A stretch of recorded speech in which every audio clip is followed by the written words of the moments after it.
1820 में एक साधारण व्हेलिंग एक्सपेडिशन एक ऐसी त्रासदी में बदल गई जिसने इतिहास को हमेशा के लिए बदल दिया। ये कहानी है एसेक्स व्हेल शिप की, एक जहाज जिसे एक विशाल स्पर्म व्हेल ने टक्कर मारकर डुबो दिया। ये घटना इतनी भयावह और चौंकाने वाली थी कि ये महान उपन्यास मोबी डिक के लिए इंस्पिरेशन बन गई। लेकिन वास्तविक कहानी इस फिक्शनल नॉवल से कहीं अधिक दर्दनाक और दिल दहलाने वाली है। 1800 का समय व्हेलिंग इंडस्ट्री के स्वर्ण युग के रूप में जाना जाता है। व्हेल ऑयल का उपयोग लैंप्स और अन्य मशीनरी में किया जाता था, जिससे ये उस समय के लिए अत्यंत मूल्यवान कमोडिटी बन गया था।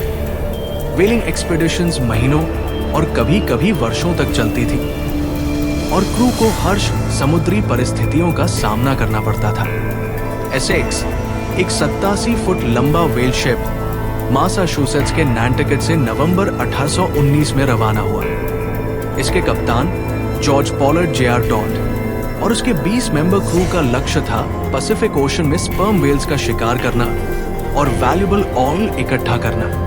एक साल के बाद नवंबर 1820 में जब एसेक्स इक्वेटोरियल पैसिफिक के मध्य में थी, क्रू ने एक विशाल स्पर्म व्हेल को देखा। ये व्हेल लगभग 85 फीट लंबा और असाधारण रूप से ताकतवर था। ये घटना तब शुरू हुई जब एक हार्पून व्हेल ने अपने बचाव में आक्रामक प्रतिक्रिया दी। अचानक व्हेल ने एसेक्स के वो सामने के हिस्से से टकराना शुरू कर दिया। ऐसा लग रहा था जैसे व्हेल जानबूझकर हमला कर रही हो। इसने एसेक्स को 2 बार जोरदार टक्कर मारी और दूसरी टक्कर के बाद जहाज डूबने लगा। क्रू के लिए यह घटना अविश्वसनीय और भयावह थी। एसेक्स के डूबने के बाद क्रू को 3 स्मॉल व्हेल बोट्स में बचाव का सहारा लेना पड़ा। उनके पास लिमिटेड सप्लाईज थी, कुछ गैलन्स पानी और बिस्किट्स। ओपन ओशन में सर्वाइवल आसान नहीं था। क्रू के पास ना तो सही दिशा का ज्ञान था और ना ही पर्याप्त रिसोर्सेज। कंडीशंस उनकी परीक्षा लेने वाले थे। उन्होंने साउथ अमेरिका के कोस्ट तक पहुंचने की कोशिश की, लेकिन उनका सफर कठिनाइयों से भरा था। क्रू के लिए सबसे बड़ी समस्या थी पानी और भोजन की कमी। वीक्स तक वे स्टारवेशन और डिहाइड्रेशन से जूझते रहे। समुद्र की लहरें और तेज धूप उनकी परेशानियों को और बढ़ा रही थी। भूख इतनी बढ़ गई कि उन्होंने रॉ फिश और सीबर्ड्स को खाना शुरू कर दिया, लेकिन ये पर्याप्त नहीं था। जब स्टारवेशन ने उनके शरीर और मन को तोड़ दिया, उन्होंने अनइमेजिनेबल डिसीजन लिया, कैनिबलिज्म। ये स्थिति इंसानी इच्छा शक्ति और डेस्परेशन की हद को दिखाती है। जब उनके कुछ साथी मर गए तो उन्होंने उनके शवों को खाने का दर्दनाक फैसला किया। ये चॉइस उनकी मानवीयता और सर्वाइवल इंस्टिंक्ट के बीच एक संघर्ष था, लेकिन इसके बाद भी उनका संघर्ष खत्म नहीं हुआ। मरने वाले साथियों की संख्या बढ़ती गई और जो जीवित थे वे गिल्ट और हॉरर के साथ जीने को मजबूर थे। उनके बचाव में लगभग 3 महीने लगे।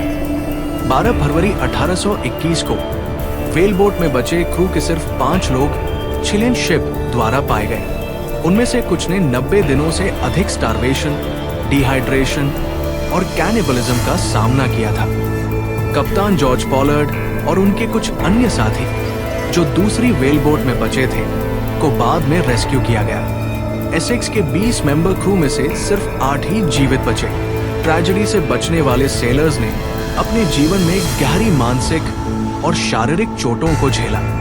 जॉर्ज पॉलर्ड, जो अपने अनुभव से टूट चुके थे, ने व्हेलिंग इंडस्ट्री को हमेशा के लिए छोड़ दिया। वो अपने घर नैंटकेट लौटे, जहां उन्हें हमेशा इस घटना के लिए याद किया गया। सर्वाइवर ओवेन चेज ने अपनी अनुभवों को narrative of the most extraordinary and distressing shipwreck of the whale ship Essex नामक किताब में लिखा। ये किताब लेटर हरमन मेलविल के मोबी डिक के लिए इंस्पिरेशन बनी। एसेक्स की कहानी ने न केवल व्हेलिंग इंडस्ट्री की खतरनाक वास्तविकता को उजागर किया, बल्कि ये भी दिखाया कि इंसानी इच्छा शक्ति कितनी शक्तिशाली हो सकती है। हरमन मेलविल, जिसने मोबी डिक लिखा, ने एसेक्स की त्रासदी को फिक्शनलाइज किया, लेकिन वास्तविक कहानी में जो हॉरर और स्ट्रगल था वो फिक्शन से कहीं अधिक इंटेंस और इमोशनल है। एसेक्स व्हेल शिप की कहानी केवल एक ट्रेजेडी नहीं है, ये सर्वाइवल, करेज और डेस्परेशन का प्रतीक है। ये हमें सिखाती है कि एडवर्सिटी के समय में इंसानी इच्छा शक्ति किस हद तक जा सकती है।